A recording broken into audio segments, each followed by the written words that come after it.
board community meeting, and so thank you for tuning in to watch. We have some distinguished guests with us, and in terms of time, we won't do introductions, but just let you know that we have members of our Penfield Central School District Board of Education with us this evening, as well as members of the Penfield administration, both building and district. And I will give a shout out hello also to Kathy Harris, our incredible nurse from Scrivener Elementary, but also our nurse coordinator for the district. Thank you for being here. This evening we have just a couple opening remarks, and then we will go through some questions that have been submitted since the last meeting, as well as a couple of repeats of questions that we covered the last two meetings last week. And then we'll have plenty of time for responses to new questions.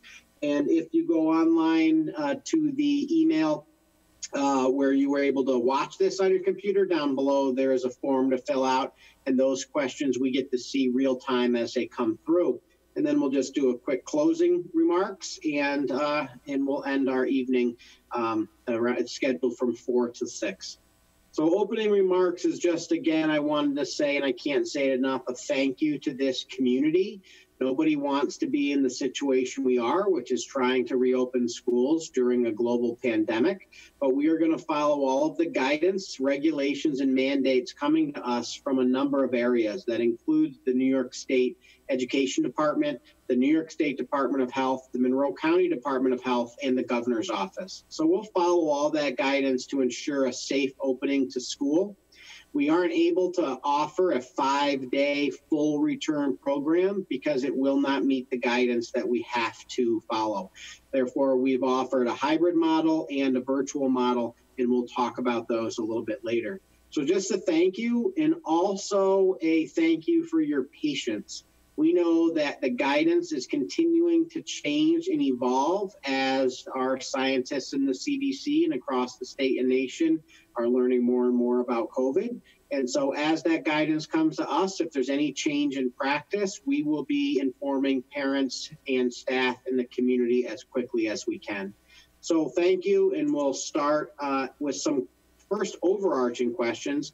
The first is, has been asked a couple times, is what's the role of the Board of Education in respect to COVID-19?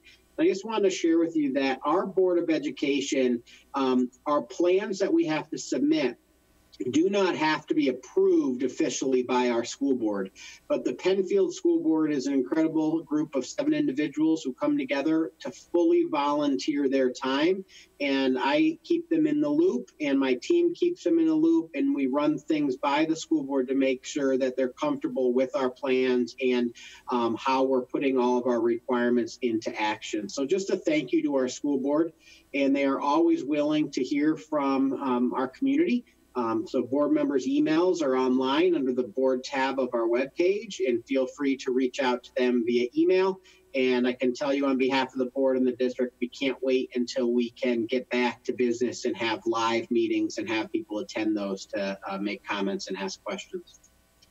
And that's real quick, we still get the question, why aren't we just coming back full time? Why aren't we finding a way to bring every kid back into school? And the short answer is because there is no way Penfield can do that and meet the guidance around 6 foot of distancing between every student. As you know, we are building classrooms. We're building 12 classrooms across our 4 elementary schools. 3 elementary schools will be receiving 4 classrooms each.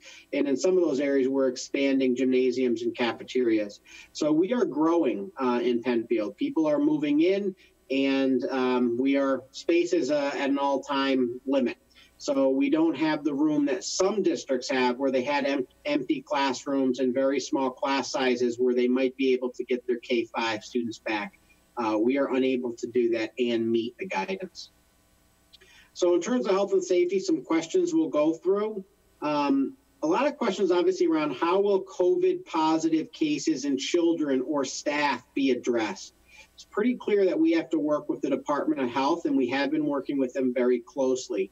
And so when there is a positive case of COVID, either a student or a staff member, we will be notified by the Department of Health. The Department of Health has all of our phone numbers for daytime, and And they also have emergency contacts for 24-hour phone calls.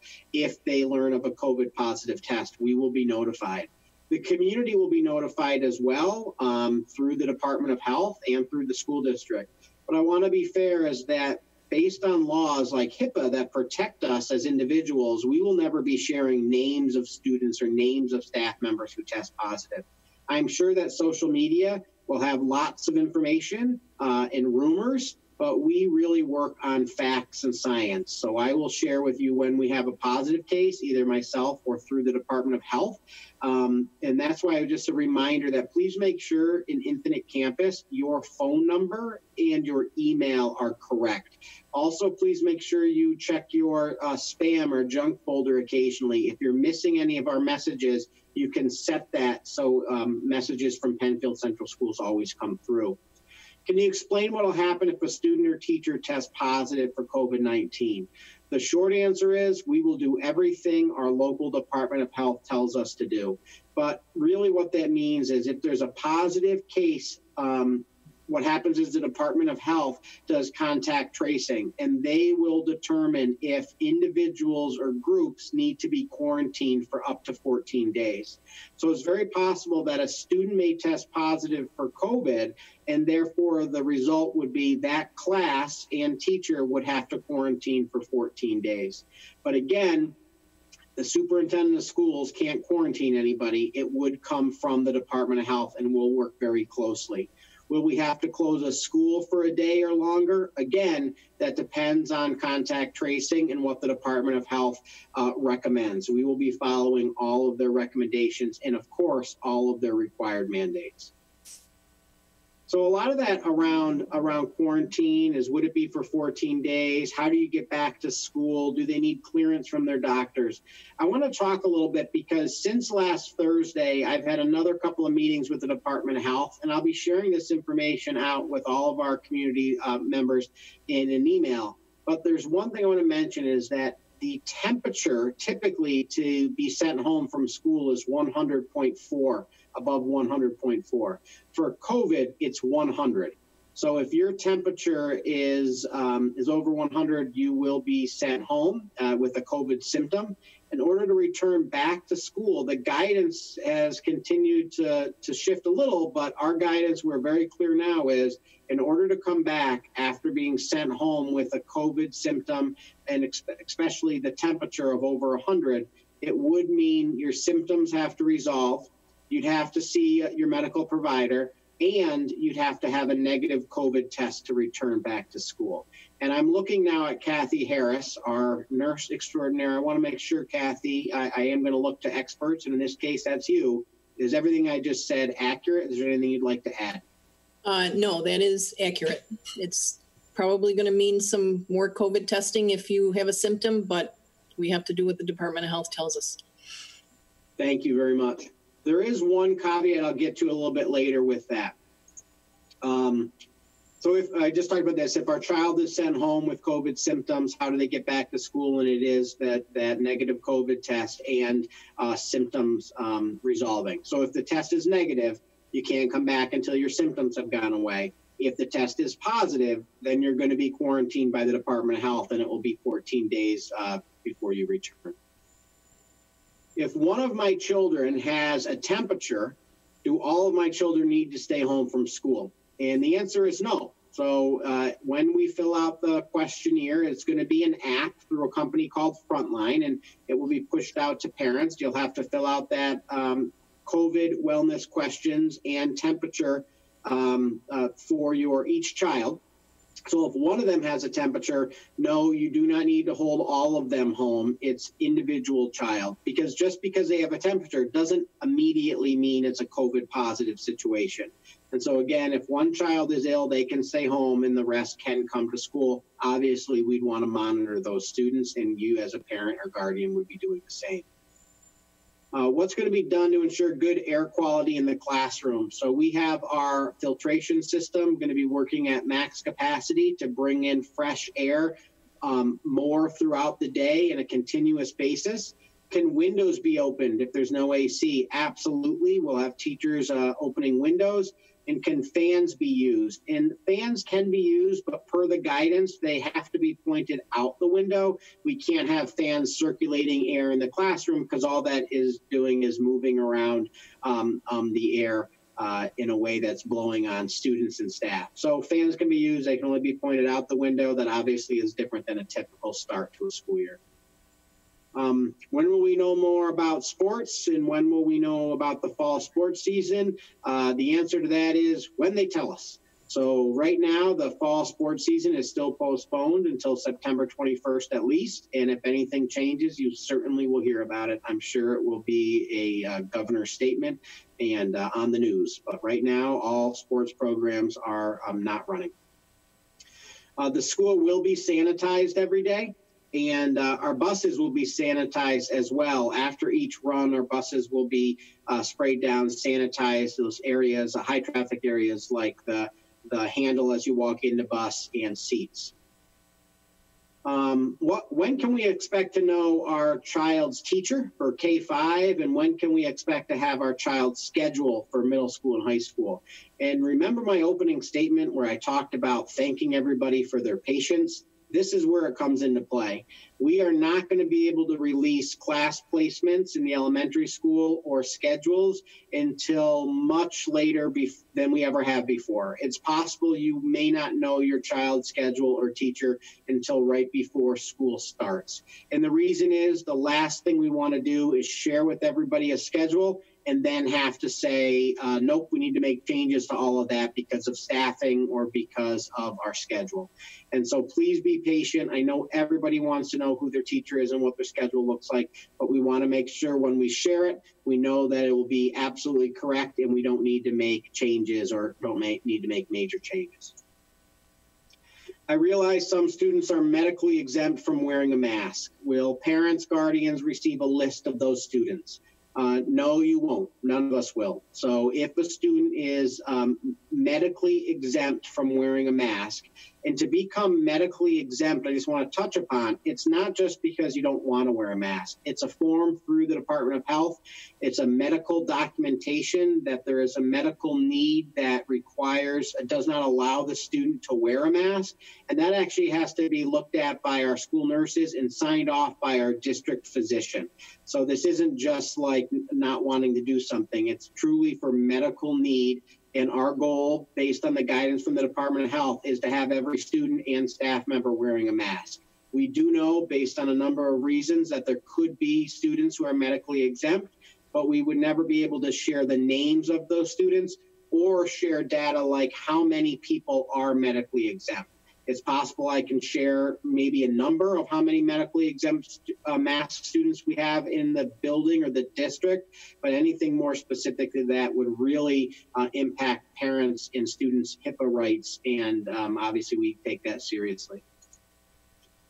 I get this question quite a lot. If the president of the U.S. tells us we want a full return to school, but the governor of New York State doesn't allow for that, who am I going to listen to? Okay, it's a great question. So it's just a reminder as a former history teacher that education is actually a state right. And so if the federal government says one thing and the state government says something else, we as public schools actually follow the New York State Education Department and executive orders from the governor when it comes to schools. So it's not a political answer, it's just an honest answer that we do have to follow all executive orders from the governor of New York and any requirements that come out from the State Department of Health or the New York State Education Department.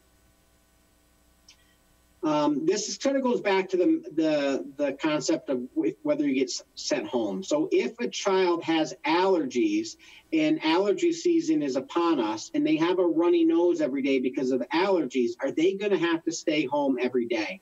And so the answer from the guidance is if there is a medically documented issue, allergies could be one of those. If our school nurse knows that your child has severe allergies and there's documentation from the pediatrician in our nurse's office, then our nurses, who would be the ones making the assessment, would be able to rely on that documentation, and they might not be sent home if we can attest that it's for a medically documented situation.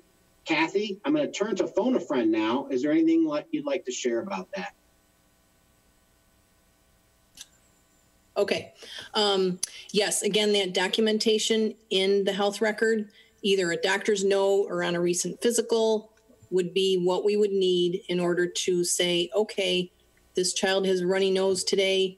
We don't see any other symptoms that would lead us to believe it might be COVID, and they can stay. But if we don't have that documentation in our office and they do have a runny nose, we will have to send them home at least that first time. And then that would be your cue as a parent to get that documentation from the physician so that we don't have to do it again. Thank you, Kathy. How is the district supporting the social, emotional well-being of teachers and staff? I appreciate that people in the community have asked that question. And also, how will the district support the social, emotional well-being of students? Obviously, we know that trying to live, work, and conduct education in a COVID pandemic, it can be stressful and create some anxiety. So I just want to talk about staff for a minute. Penfield Schools, like many school districts and private employers, uses an employee assistance program, a way that staff can reach out and get support, counseling, or support for anxiety or any of these frustrations they may have. So we use that. We also encourage our staff to reach out, to ask questions, to make sure they're taking care of themselves. And the same is true for students, in the sense that we are building in social emotional support at our K-5 level on Wednesdays. And across the district, we're working with staff to really make sure those first couple weeks of school is not going to simply be, we got to get back into testing, we've got to get back into pushing rigor. We do understand that students, just like adults, are coming to us with many different levels of anxiety, stress, and concern around returning to school. And we'll be working with our students in classrooms. So those positive connections our students have with teachers and all adult staff in the building is going to be critically important.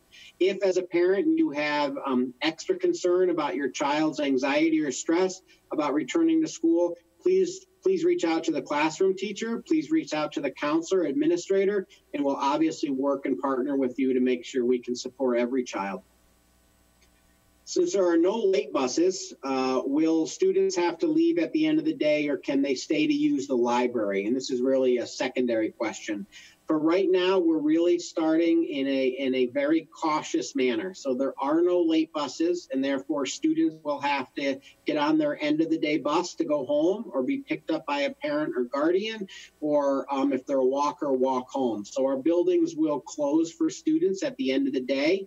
It is possible after we start school and we're able to reflect upon it that we might look at late buses, we might look at having students get extra support after school, but to start the school year, we're going to take a very cautious approach. Who will need to wear a mask during the day?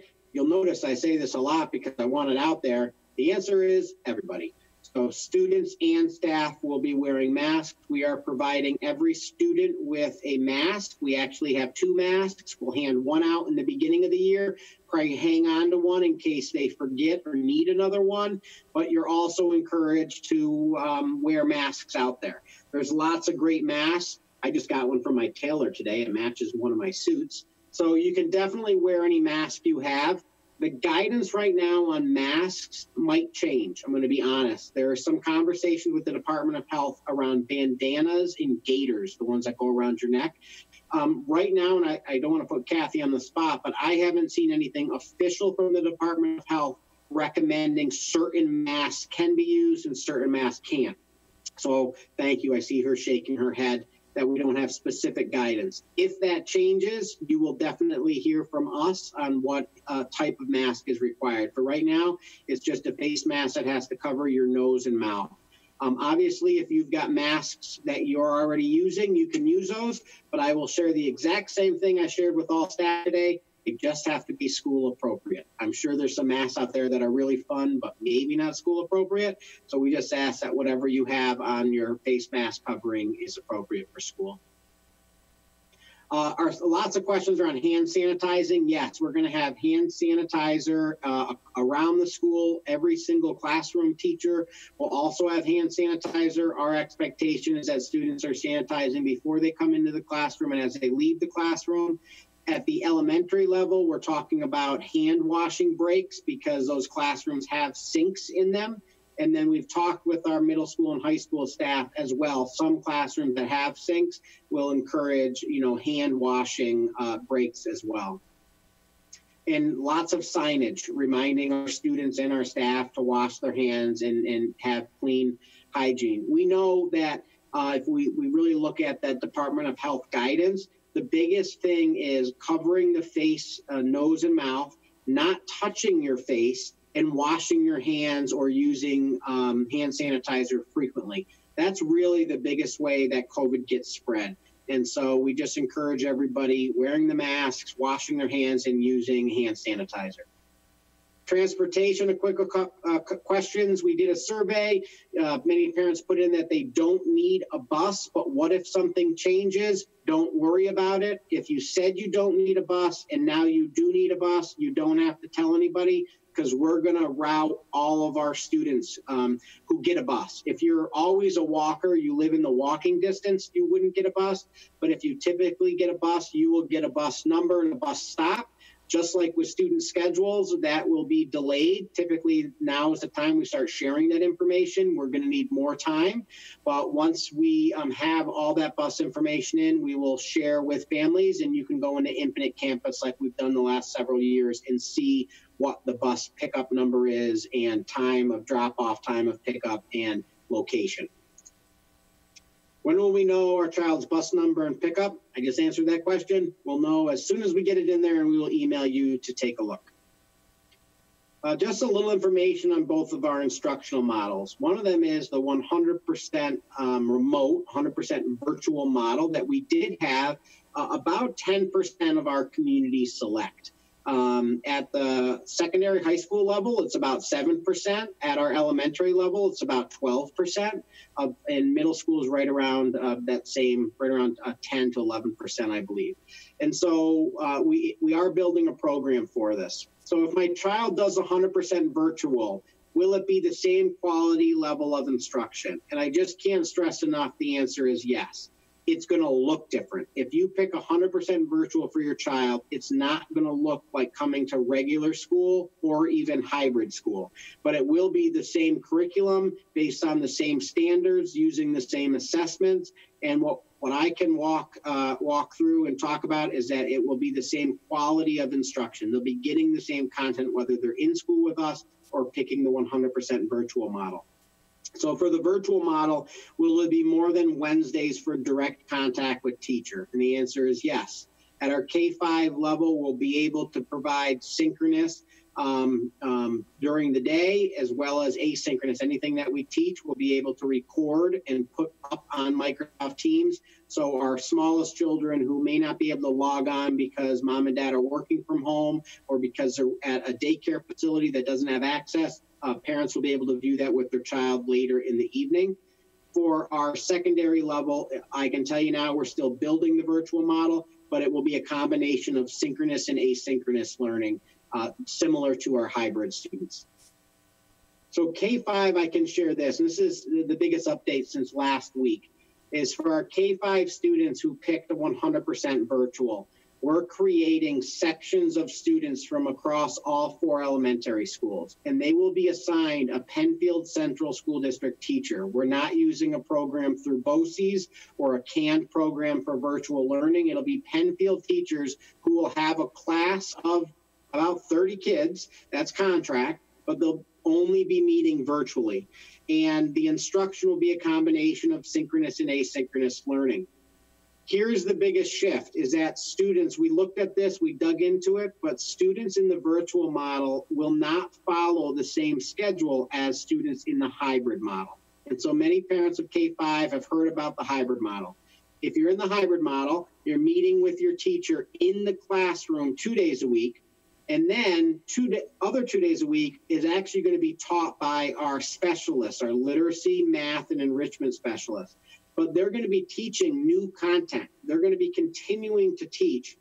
And so having our virtual students coming from 4 different elementary schools, it is not a strong instructional model to say you're going to work with a virtual teacher and then I'm just going to drop you into the next 2 days taught by specialists.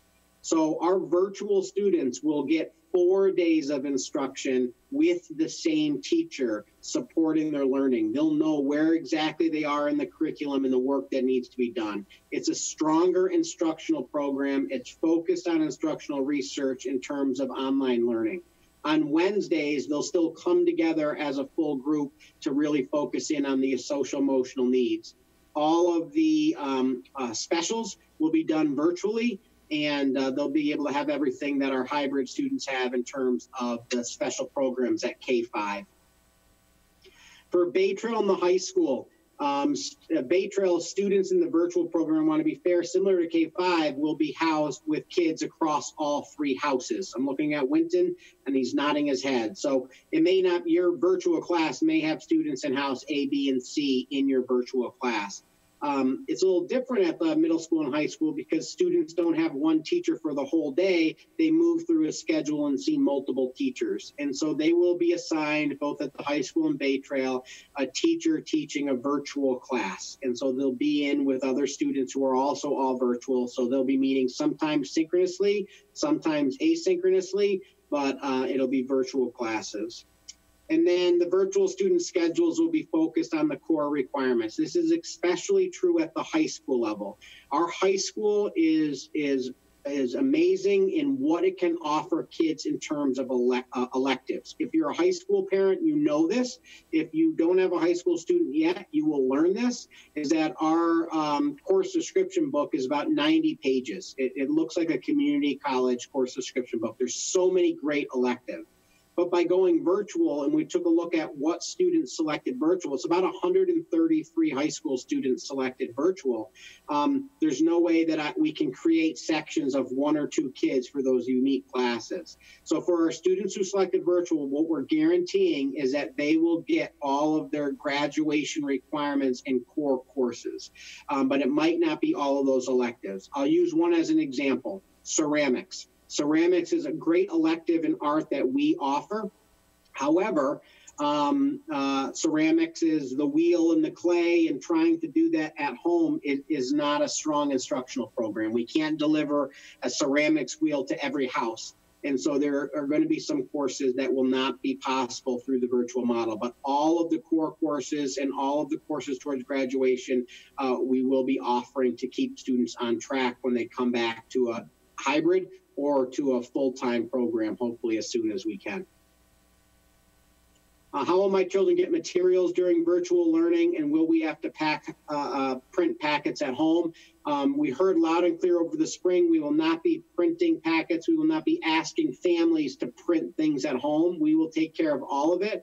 Even our virtual teachers will be coming into school to work, so they'll have access to all the technology and all of the resources. So if you're a 100% virtual student, we will find a way to either mail packets home to you if necessary, or set up a drop-off, drive-by drop-off where parents can come in and pick up all those materials. But we're not going to be asking you to print things at home because we know there's a cost to that. Not everybody has a printer, and trying to print 100-page packets on a home printer is just not a fair thing to ask.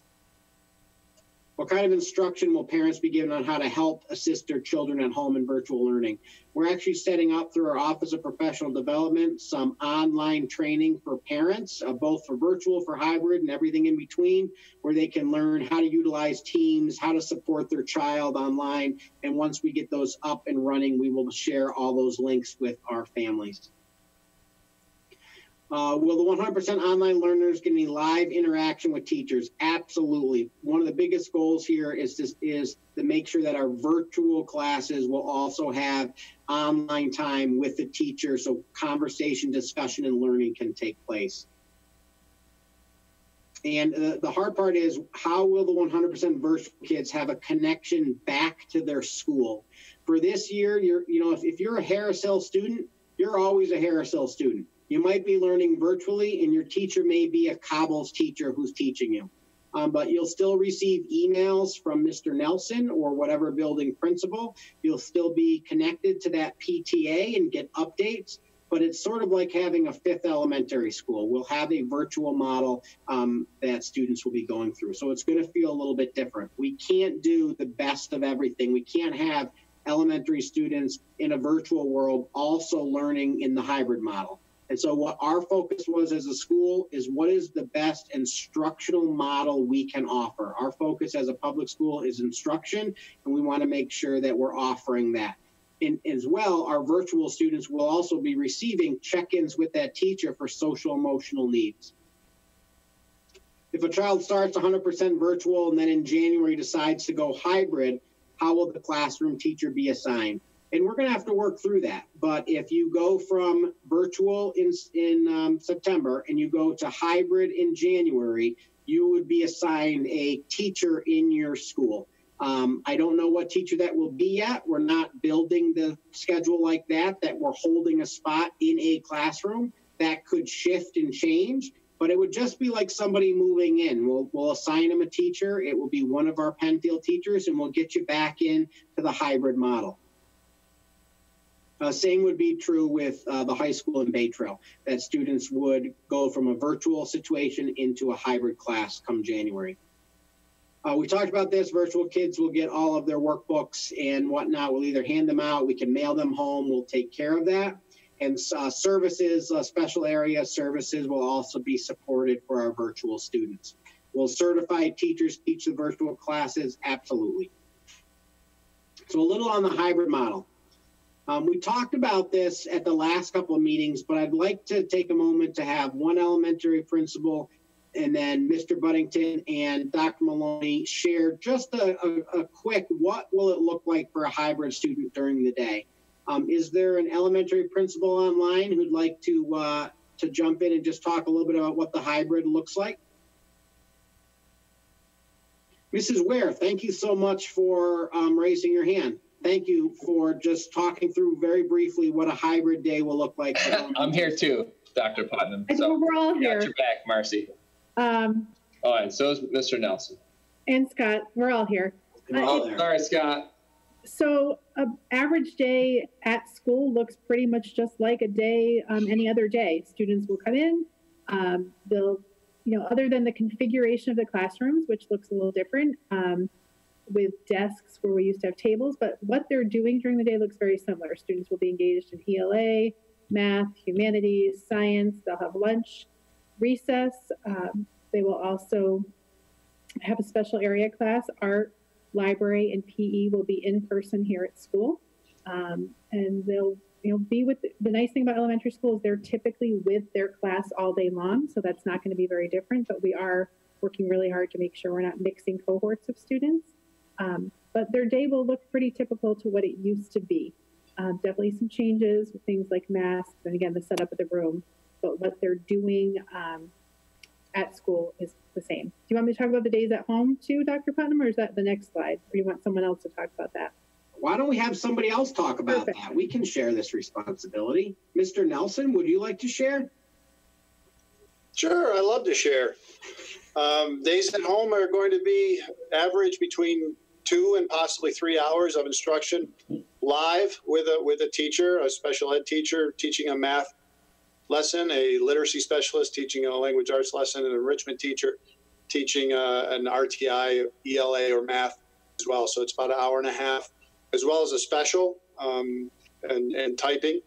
And if a student qualifies for RTI, it could be another hour of in-person remedial work. The nice thing about the being at home is if you can't tune in at the time that your Zooms are during the day, for those parents that can't arrange it, they'll all be recorded, and they can tune in at a later time and get that lesson as long as they get in by the Wednesday when we check in. So it's going to be pretty rigorous, and it's going to require a lot of looking at your time schedules and making sure you're logging at the right time. But the nice thing about it is it's going to be real teachers leading the instruction. Thank you. Turn to Mr. Buddington. Can you share a little bit about the hybrid model at Bay Trail? Yep. So at Bay Trail, a couple things are going to be different for students in that one being that students will be able to carry their backpacks all day. We're actually not going to assign lockers to start the school year. We know lockers are often something that's challenging for students and causes some anxiety, but also to keep kids socially distanced. So students can carry their backpacks to start the year. As they come into the building, they'll still be able to go get breakfast right away if they need to get breakfast. We're asking that they eat it in the cafeteria, and then they'll head to their classes. Students will still transition classes. Teachers will be cleaning desks in the classrooms between each classes. So every day students will have their 5 core classes, 2 special area classes, a lunch, and a home base. We did create 2 lunches to reduce the number of kids in the eating lunch at one time. So we flip-flop lunch and home base for the 2 different groups. As they go throughout the day, a lot of that will still be the same, but we will have a lot of signage around the building. Still working with students to keep 6 feet apart in the hallway. Students are required to wear masks at all times. Teachers will be giving kids mask breaks periodically throughout the day, and certainly when they eat lunch, they can take their masks off when they have lunch. The student day is still the same, 7:50 to 2:40. The building is open beginning at 7:15 for parents to drop off students in the morning to help facilitate that process. Those students would go right to the library, and then at 7:45 they could go to get breakfast if they needed, or they'd be dismissed from the library to go up to their classes. It's pretty much the general rundown. Thank you. Dr. Maloney, the high school. Hi, everybody. At the high school, we are still running the same 9-period-a-day schedule. School will start at 7:30 and end at 2:15, same as before. While students are at school, I'm hopeful that school will look, as Mrs. Ware said, similar to what it looked like prior to COVID, except we'll all be wearing masks. Classes have been socially distanced. The setup in the classrooms has been socially distanced. The students will be able to eat in the cafeteria and commons, same as in the past. Students eating in the cafeteria will be eating at desks, and students eating in the commons will be able to eat at tables or at a desk if they feel more comfortable at a desk. In terms of what a day looks like, a virtual day, our virtual days will, students will have assignments for their classes. Their assignments could be watching a video, doing a flipped lesson. They could be completing an assignment, completing a reading, and students will complete those online assignments and access those lessons online. It will not be synchronous, with the caveat of a few of our special ed courses. But the days in person hopefully will look similar. We've gotten creative in terms of some of the courses, but PE will still be in person. They'll be doing activities, socially distanced. Music will still be in person, socially distanced. So lockers, I knew there was something I couldn't remember. We're going to be doing lockers a little bit differently here at PHS. After the spring closure, we had to clean out everyone's lockers. We learned that not many high schoolers use their lockers because they are able to carry their backpacks here and have their backpacks and their cell phones with them. The lights just turned off in my office because I haven't moved. Sorry about that. So this year, similar to other high schools in the area, actually, we will be doing a request system. So if a student would like a locker, they can request a locker, and we will assign lockers according to socially distanced spacing in between the lockers. So not everyone will have a locker automatically assigned. We will be doing a request system for that. Students will not have PE lockers because they won't need to change.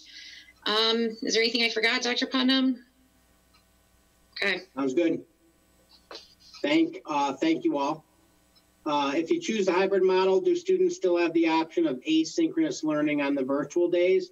Yes, for Bay Trail in the high school, those days will be asynchronous in the hybrid anyway.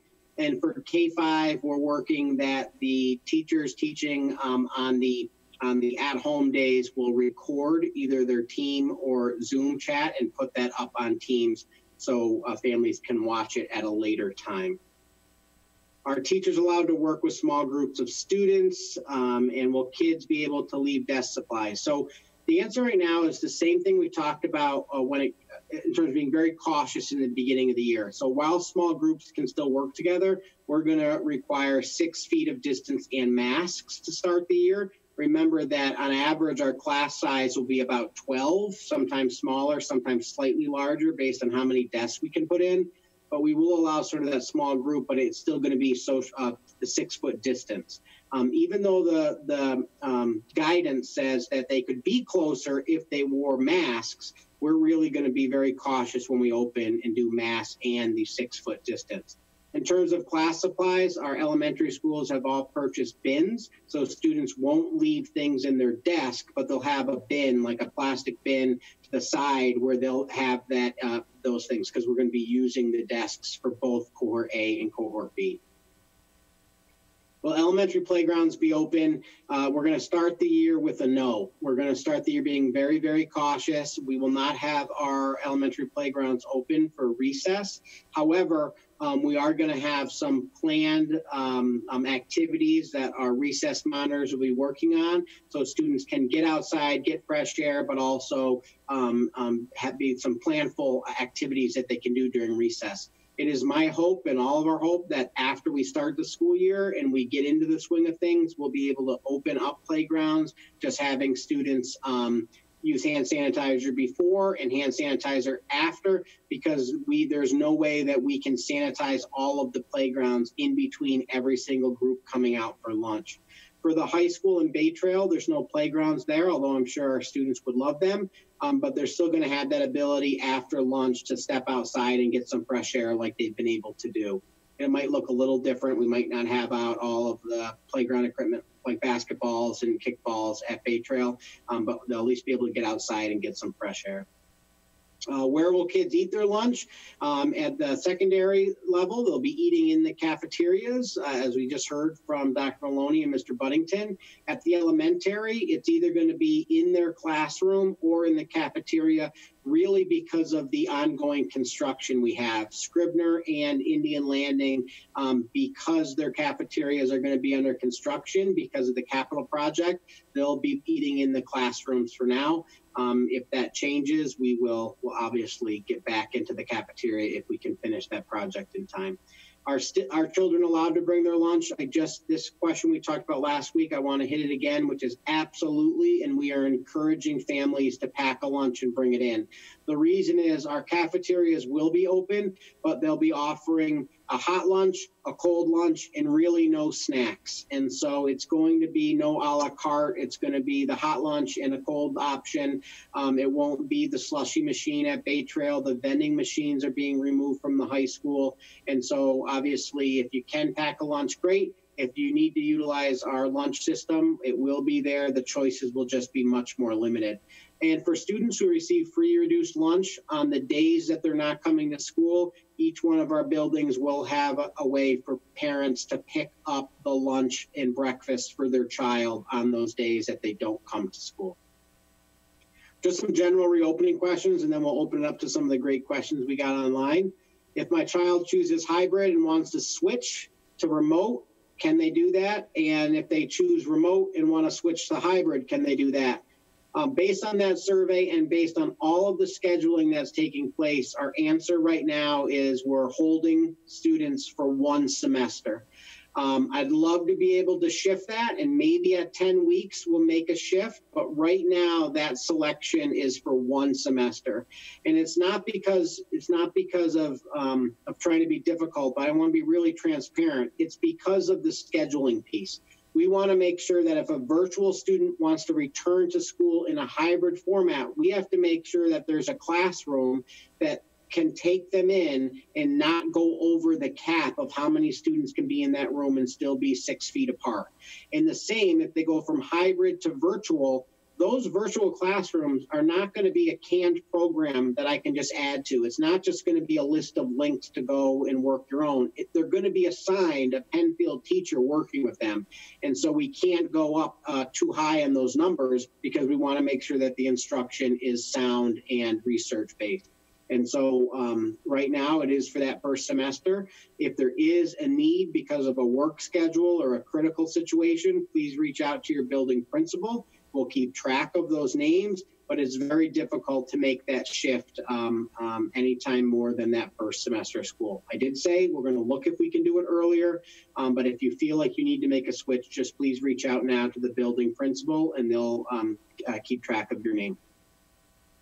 Will there be any kind of orientation done for kindergartners, 6th graders, or 9th graders? We've done a lot of work. It will not be our typical orientation, but if we could take a minute, could elementary, I see I'll pick on Dr. Kenny this time, could you just share about how kindergartners are going to be able to see their class and just speak in general for all 4 elementaries, because it will look a little different at each elementary school.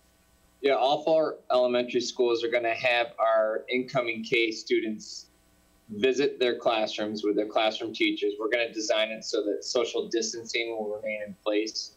So we're looking at about 4 half-hour sessions when parents will come in small enough groups where they'll be able to maintain that social distancing, go down to their classroom, meet their child's teacher, get a little bit of a lay of the land of the building, and then they'll rotate out and the next group will come in. But it'll be a little bit more of a traditional supply drop-off that some of the older kids experience, but it'll be tailored more to our kindergarten students. And keep in mind, supply drop-off is not happening for our 1st through 5th grade students. That is not happening. So thank you. All 4 elementary buildings are doing it.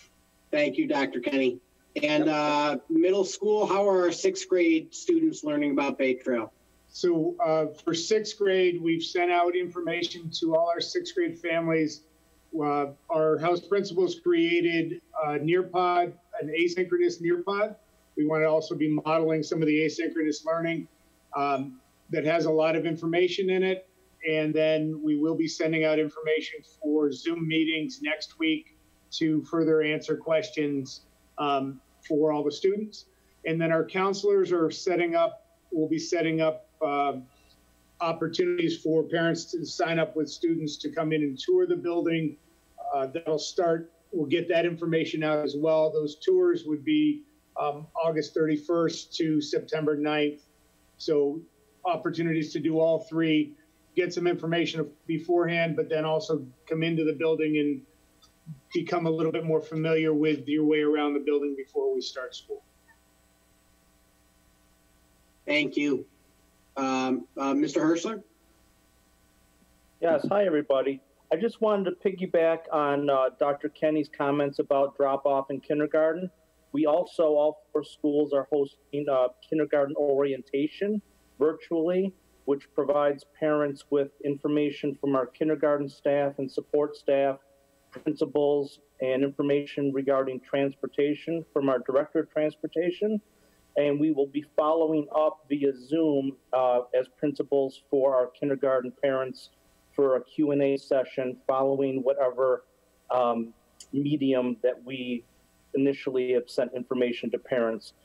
For Scribner, I think some other schools as well, we've done PowerPoint slides with audio from staff, and then we're going to follow up again with Q&A for any additional questions. Thank you, Scott. Dr. Maloney, how would a 9th grader be able to see the high school before they come to school on the first day? So they actually have a couple options. Ninth grade families, check your inboxes. Mrs. Marsh loves to reach out and connect with students via her infamous videos. She sent a video last week welcoming families to the ninth grade and giving some important dates and some of the initial information to PHS. We are also, next week, there will be times for families to come into PHS, ninth grade families to come into PHS and tour the building. That was included in Mrs. Marsh's message. And thirdly, we are doing a full reopening PHS video that will be sent out to all PHS students since things look a little bit different. And we know it's been a while since students have been at school, and we just want to make sure everybody is comfortable and get to try to ease some of those anxieties before students get here, get to see what's the same, what's a little bit different. And we are going to be using our friend, the mascot, he is going to be our fake student. So look for that. It should provide at least some comedic relief. Oh, I need comedic relief. So we'll keep going here. Yes, we're still doing kindergarten assessments. We'll do those in a socially distanced, safe manner with masks and everything else that needs to be done. Students participating, we talked about athletics already, clubs and extracurricular. We actually are working through a way to have some of our clubs, K-12, meet in the virtual space. So it would be synchronous, utilizing Microsoft Teams. More to come after we start school on which clubs might be able to still meet virtually to make sure students have that opportunity to connect with other students in something that they're passionate about. Does the district still have to conduct fire drills and lockdown drills? I'm so glad a parent asked this question because, yes, we live in a world where we have fire drills and lockdown drills. And thank you, New York State. They've made no changes. They've actually increased some of the numbers that we have to do. But more importantly, how will these drills be conducted and maintain social distance? So for our families who know and our students who know, we do lockdown drills. It's a drill we have to do once a year where students actually have to gather in a small spot in the classroom. And the state has lessened that requirement for us. So during a lockdown drill, students wouldn't have to gather into a small space in the corner of the room, but the teacher would just say, or over the loudspeaker would say that if this was a real situation, we would ask you to do that. But our fire drills still have to work. We still have to work through that. Honestly, with everything going on, fire drills might be the best thing we can do to get kids outside a little bit. They'll have to wear masks until they get outside, and even outside they should be wearing their mask. But hopefully we have some nice weather and we can get our fire drills done. Water fountains are not going to be open to students. We do have a number of fountains in all of our buildings where you can fill up your water jug or your mug. So those are going to be used, but the traditional water fountain where students have to reach down to get water from their mouth, those will not be open. They'll be either turned off or offline for us when we start the school year. So back to, we actually dealt with this a little bit not that long ago with another issue schools dealt with was lead in the water. And so if you remember, if you were in school just a few years ago when that took place, we encouraged parents to send a water bottle with their student. You can still do that, bring the water bottle in, especially if your student is one who loves drinking out of the water fountain, because they will be closed. They'll be closed until further notice because of COVID. I got a lot of emails that start like this. I heard a rumor. So there are lots of rumors out there, and it's just my opportunity to share with you. Please don't believe everything you read on social media, especially if it's about me. But please don't read into every rumor, but reach out and ask. So somebody reached out to me and said that they heard a rumor that all schools are going to close after Thanksgiving. That is a rumor. That's not true. We are hoping to stay open like in the hybrid model, or maybe even come back full time this year if the guidance allows us to. But that rumor that we're closing after Thanksgiving is not accurate. There are some colleges out there who are doing that. They're starting through in-person school through Thanksgiving break, and then they're going to go virtual between Thanksgiving break and the end of the semester. But for us, we're following all the guidance. The other two questions is, do you think that we're going to go fully virtual this year? Or I've gotten the question, do you think we're going to come back full-time 5 days a week this year?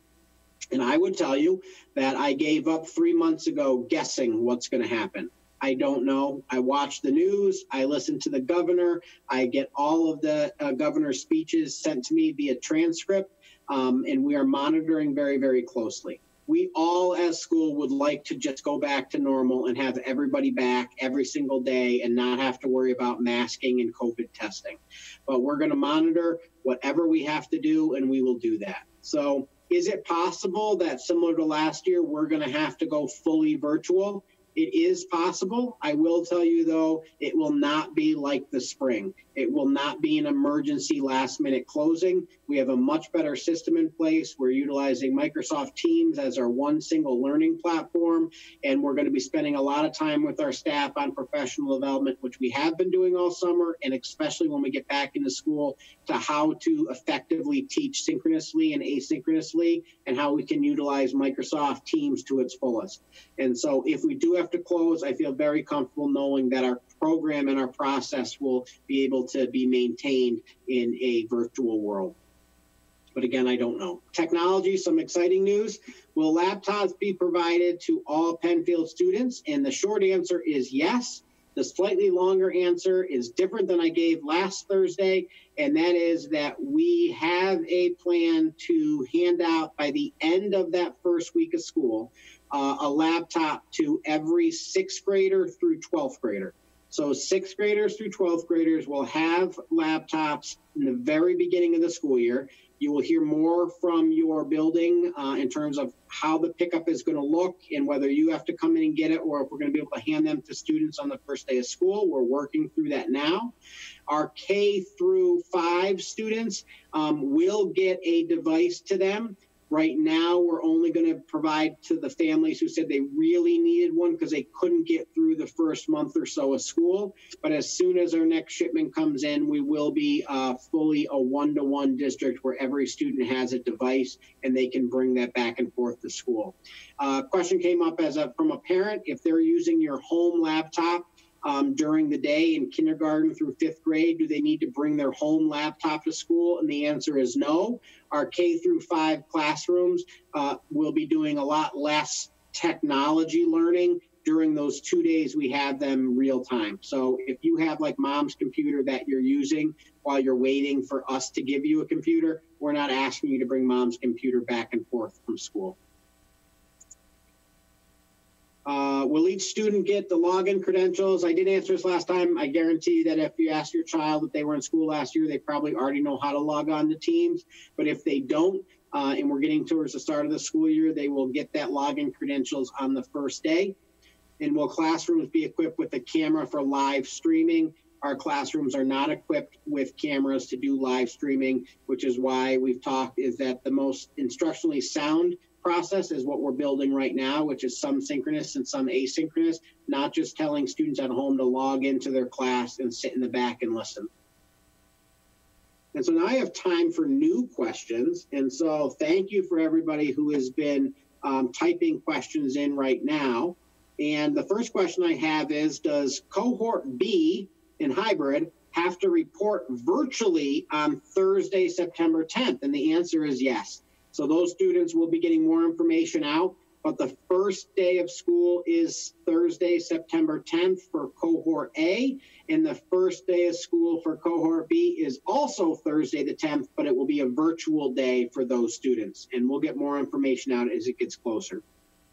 My daughter has been very involved in Suzuki. If we are doing the remote option, will they still be able to offer Suzuki? The answer is yes. All of our lessons are going to be virtually at the K-5 level, including Suzuki. And so we will, more information will come, but Suzuki lessons will still be offered to students taking fully remote. Great question we get a lot is, if you're 100% remote and then school for everybody has to go remote, will those students get put back into a classroom? And the answer is no. So if you go remote now and we have to go remote for everybody because the governor says so, you're going to stay with your assigned remote teacher. We won't try to bring you back into the classroom because your learning will be there. Where you are in the curriculum is going to be different perhaps than people in the classroom. Same curriculum, but pacing might be a little bit different in the virtual world than the hybrid world. And so if we do have to go fully virtual for everybody, those students in remote will stay with their virtual teacher.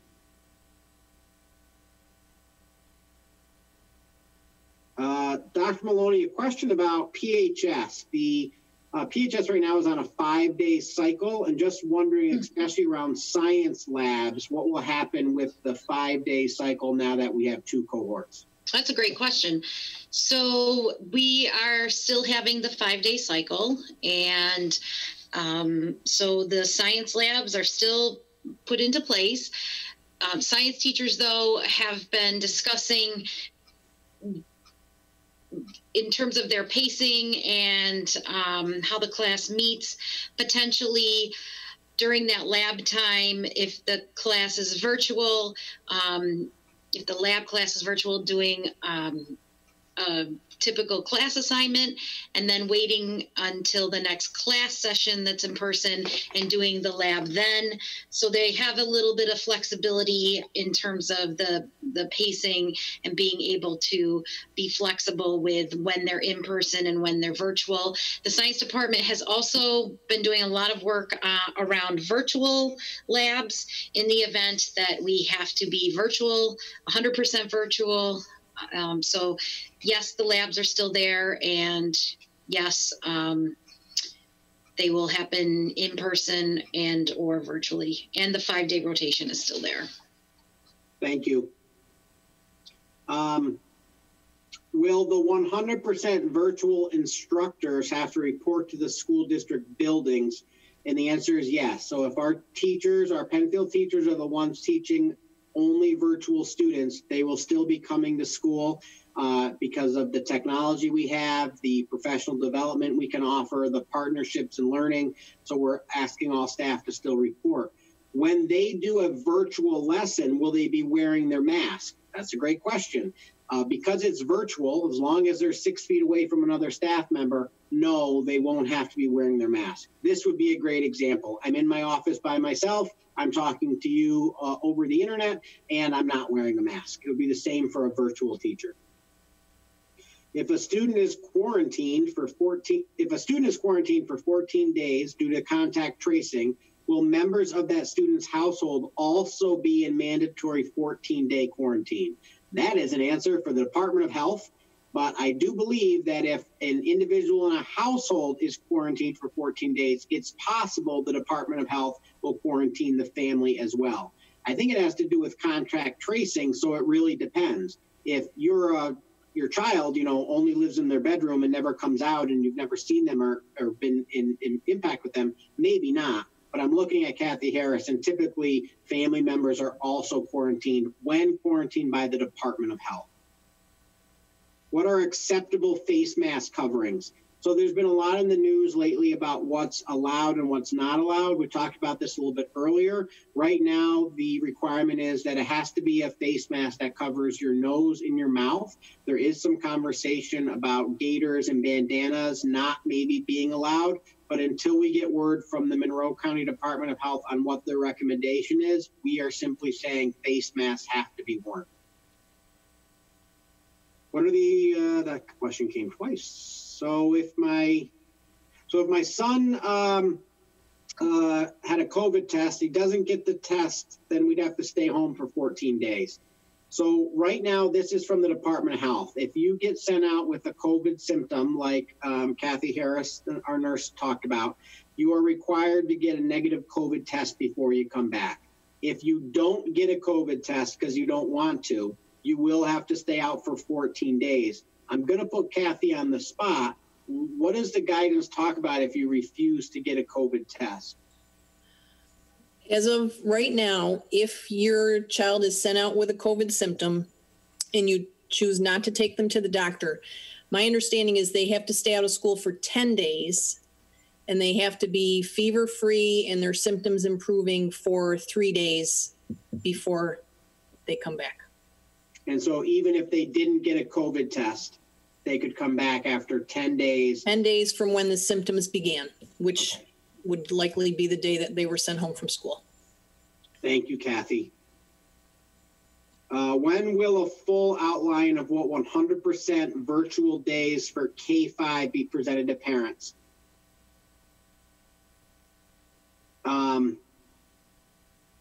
It's a good question. So I don't know if they mean for the remote, 100% remote students or just on those K-5 days.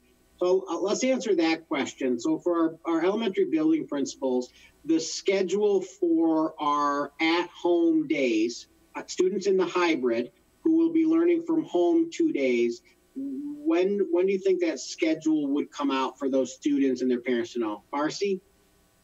I don't know. I can only speak for what we're planning to do here at Indian Landing, but we're planning to mail it with the placement letter. So when you get your note that says Mrs. Smith, they'll confirm you're Mrs. Smith, grade 1, section A, and then you will have your schedule for what you do on your days at home.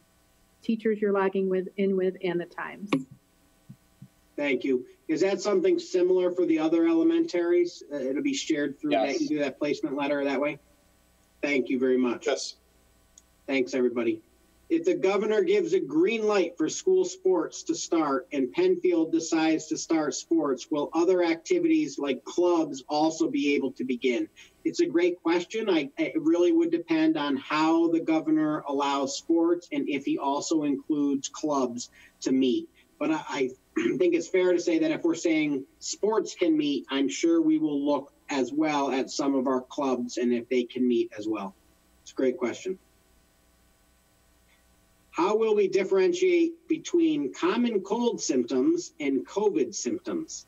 Aside from a fever, what specific symptoms will warrant keeping a child home? I'm going to make sure that Kathy Harris really gets a lot of answers. So Kathy, can you talk about the difference between a common cold and COVID symptoms and how we differentiate?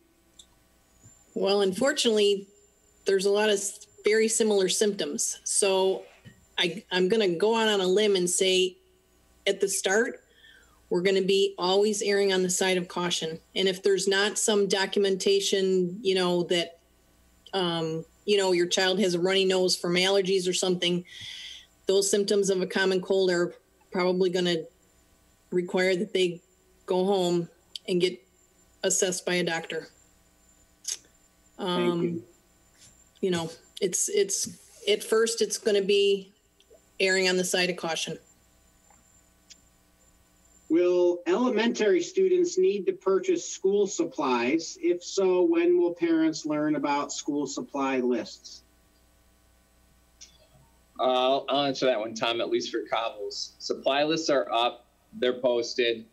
I've asked teachers to just go with their normal supply list, and then anything that we need to do to address social distancing or make the classroom mitigate as much risk as possible in the classroom, the building is going to purchase. So if we need to get an extra set of pencils, we'll get an extra set of pencils for a classroom to prevent kids from sharing. So that's the approach that we're taking. I know that we've all ordered something to organize kids' materials so that when they're sharing a desk, that cohort A's materials are going to go on a shelf. Cohort B comes in, they get theirs off the shelf and go with that. But I'm not sure how the other principals are handling that, but I think we're all very similar in terms of our approach. So I'll let them. Yep, very consistent, very consistent. So are school supply lists up now on the school webpage? Okay. They are on Cobbles, yeah.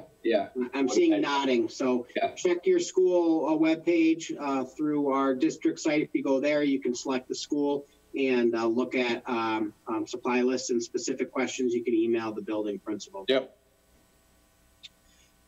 For students in the 100% remote model, if their class is split due to size, will they be grouped with children in their home school? We get this question a lot. How we're looking at it is we have students in virtual from all 4 elementary schools.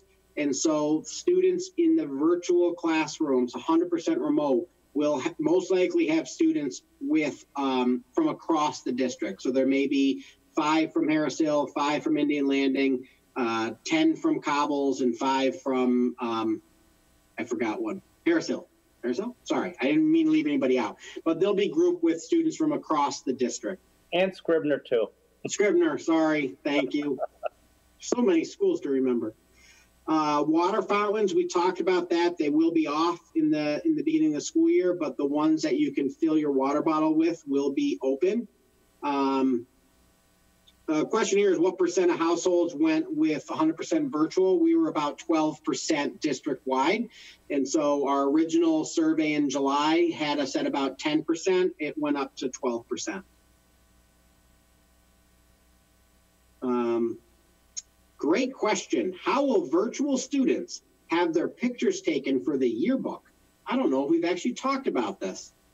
Oh, it's it? All right, so Dr. Maloney and Mr. Byington, have you discussed this?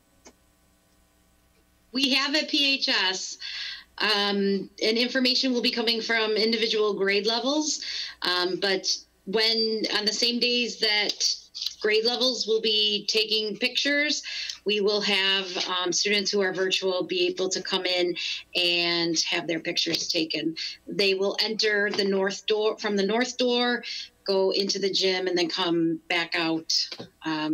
So parents will be able to park right by the north door and let the students run in, get their pictures taken, and then they can go back home. All right. I don't want to put anybody on the spot here if we need to talk about it, but Mr. Buddington or elementary principals, have you thought through that one? And it's okay if you haven't. A little different for Bay Trail. We're working with the vendor, and I think the process may be that parents would be able to submit a picture to the photographer that we could use. So we will get more information as we clarify that process with our photographer. Thank you. And elementary, I think I'm looking at faces. We won't have a plan yet, but we will. We'll figure that out. We don't want to leave anybody out. What's the procedure in the hybrid model on a virtual day if my child has a doctor's appointment? Well, you're at home virtually, and at the secondary level, those virtual days will be asynchronous learning. So you can take them to the doctors and you don't need to let us know. Like if they have a dentist appointment, you don't have to sign them out of school on a virtual day. Can we talk a little bit elementary on the virtual? Well, I think we talked about this already. The question is, what will the schedule for kindergartners be like on the virtual days in the hybrid model? And we talked, there would still be instruction. It would be the reading math specialists, literacy and math specialists, and our enrichment teachers who would be providing new lessons, new instruction, new learning during the virtual days. And for students who aren't able to log in during the day, we'd record that and put it up on Teams so they could watch it later. Okay, I see nodding, so thank you. If a child is out sick on a hybrid in-person day, can they participate remotely? The answer right now is no.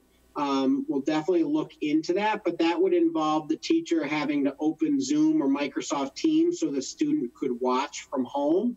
And what we've learned is that the sound quality isn't very good. The video isn't going to always see the teacher. I know that some districts are simply saying that students in the virtual choice can just log in and watch the class, but we have found that that is not a strong instructional support for those students. So if a child is out sick, it would be more similar to the traditional school year where the classroom teacher would have to provide some instruction, whether it be through Teams, be able to put information up on Teams. Once we go fully one-to-one and your child misses a school day, all the assignments would be up on Teams. So you wouldn't have to drive to school to pick up things they've missed because you could simply have your child log into Teams and see everything that they missed. But good question. If my child's not doing well in school this year, can my child stay back a grade if this will help him? So there's actually a lot of research on retaining of students, and the research does not favor keeping students back. I know it sounds good that if you feel like they're falling behind, we just make them repeat a grade. Much of the research shares that students who repeat a grade don't necessarily get any more out of it. And so nothing changes. If the school district is recommending a child stay back a year, it would be a conversation with the parent and family. We take these decisions very seriously. And if a family felt that their child should stay back, it would be a conversation with the building principal and the district in terms of why. We look at testing, we look at comparative data, and typically the term is social promotion. We keep kids with their grade level and then offer the RTI support to get them where they need to be if they're falling behind academically. And so really a lot of the research does not support keeping kids back, even if they miss some instruction. Please remember in spring, it was different for everybody, and some students have not had a formal school experience since the middle of March. And we know that, and we're going to take them in with kid gloves in September and support them and get them where they need to be.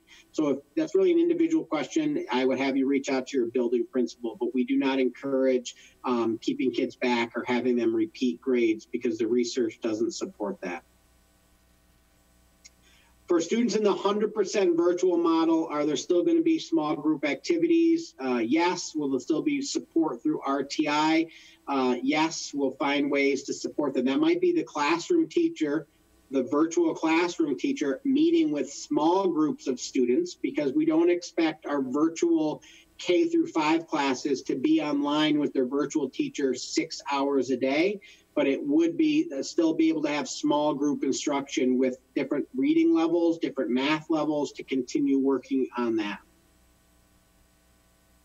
Will students in the 100% virtual model need to purchase school supplies? That's a great question.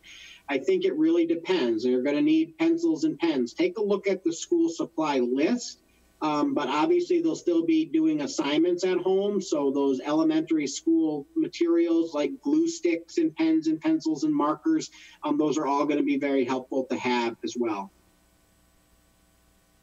So, but I would say they shouldn't be buying the full supply list. They could wait a little while. And but again, any of those things, scissors, paper, pencils, markers, those typical school things, I would definitely get those things. And if you can't or you need help, please reach out to the building principal.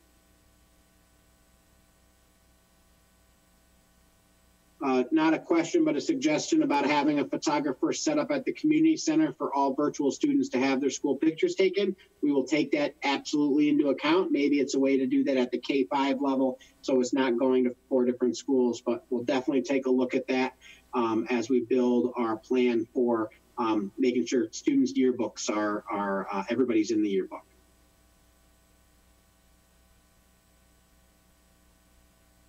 So that's all the questions that have come through in this very, oh wait, no, I thought another one came in.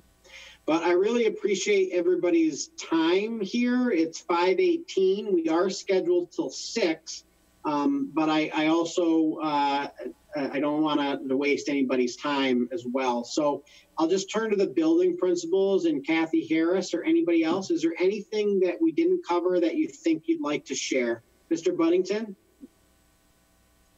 I just want to add, as we think about, and we kind of touched on it, but as we think about the laptop distribution for those students that are 100% virtual, we will be communicating about times for families to come and pick up those laptops. So the students that are 100% virtual will still get a laptop distributed to them in our one-to-one program. Thank you. Dr. Putnam, can I just say something? Absolutely. I know this COVID is a very complicated issue and we don't know a lot about it, but I want everybody to try to keep it, we got to keep it simple. We have to do very basic things to keep everybody safe. Wearing our masks, washing our hands, keeping 6 feet away. If we do all those things, then hopefully we'll be in good shape. I appreciate that very much, Ms. Harris. Thank you. And I'm glad you're able to join us this evening as one of our nurse extraordinaires in this district. I'll just share across, and I've shared it with our staff, I've shared it with our administration. Our school nurses are absolutely incredible. They're trained medical professionals, and we are calling them in because of COVID. So their expertise on this is absolutely incredibly supportive, and I just can't thank you enough. I know all of our nurses aren't on, Kathy, but if you can make sure that they know that from everybody at Penfield, we really appreciate the expertise that you folks bring to the table. So what we'll do now is my closing remarks and just share with the community, again, a thank you and a thank you for your patience. Thank you for the incredibly great questions that have come forward. I've said it before as a teacher, and I say it now as a superintendent. There's no such thing as a silly question. If it's a question you have, don't hesitate to reach out. Building specific questions, you can go through the building administrators. Anything district-wide, you can email me or anybody at the district office team, and we'll work to get you an answer. We know that the guidance changes, and we're going to follow that guidance. So this year is going to be like no other. And I just know and wanted to mention that we hear a lot that nobody expected this, and as educators, we don't necessarily want to have to live in a pandemic world. And as parents, I know that childcare is an issue. We know that it's not perfect, that we want kids back 5 days. I do know that the YMCA has a program. I do know and spoke with the Rochester Gymnastics Training Center that they will have a program coming out as well. And we'll share all that information when we can of programs. They are a cost that I know we weren't planning for as families. But, you know, as a father of 3 children, I do understand that, and it is an impact on all of us. And again, this is one of those examples where things are sort of being done to us as opposed to us controlling it. So we have to follow the guidance, we have to follow the mandates, and we're going to do that to be as safe as we possibly can. We can't find a way to make sure COVID never steps into a classroom or a school building, but we're going to do everything we can to make sure that the risks are as low as possible. I got one more question in here, which is, how is virtual attendance going to be taken on the 3 days at home? And we are working on that. We met with staff today. We had 3 different staff meetings on Zoom, and more information on that will come, but it won't be the parents' responsibility. It'll be our teachers' responsibility. I can tell you that it will most likely be some type of assignment through Teams that the student will have to do, and that is how we're going to mark them for being present. And so it's going to be critically important for parents and for any student watching right now. This is not going to be the emergency closing in spring. It is our requirement that you are logging on to Teams every single day when you're home. This is not going to be during our emergency closure, we didn't want to hold anybody in a situation where they didn't have a computer and they couldn't log in. So we were very, very liberal in our grading process and very, very liberal in our expectations. We now are starting the school year in a hybrid model or a virtual model. Grading will be the same as it was 2 years ago. So you are going to get assignments, you're going to get feedback, and you're going to get grades. You're going to have report cards. And so this is going to be tough for our teachers. It's also going to be tough for our students and our parents. But please know that if you're a parent, you want to make sure that your child is logging on every day. Even though they're at home, school is happening, but it's happening in the virtual world. And so that is how we're looking at taking attendance. More will come when we iron out those details, but it will require students to log in to Teams every day that they're doing the virtual days. All right, so I have no other questions in. I just wanted to again say thank you. We'll end this evening a little bit early, but if you have questions, don't hesitate to reach out via email and ask. Again, thank you very much for all of the patience, and understand that we are truly in this together. And as a community, Penfield is extremely strong, and the many difficult situations we've dealt with as a district over the last 10 years that I've been here, over 10 years that I've been in Penfield, 12 years, I've always been amazed at the Penfield community rallying together to support a student in need, a family in need, a school in need. And I have really a strong sense that if we can have that same sense of rallying together, we can do great things and be safe and make sure that we can get back to school in a more traditional sense sooner rather than later. So again, thank you very much. We're signing off from Penfield. Thank you to the board members and administrators and Kathy Harris, and for all of our incredible families. Thank you and have a great night.